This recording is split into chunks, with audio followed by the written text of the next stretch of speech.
Well, finding maximum price by optimization. So, hinahanap natin yung maximum price ng isang item by using the process of optimization in differential calculus. O yan, business to business.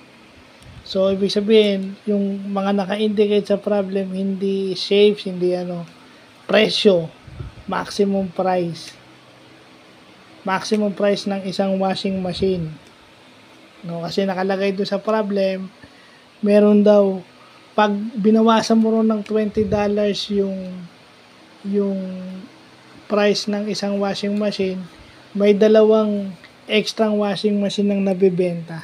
O, yun. So, yun yung pinaka-sistema natin ngayon. So, paggamit ng power rule ng differential calculus at paggamit ng slope intercept form at yung slope.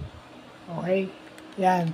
Business calculus to, pero optimization, finding maximum price. So, yan.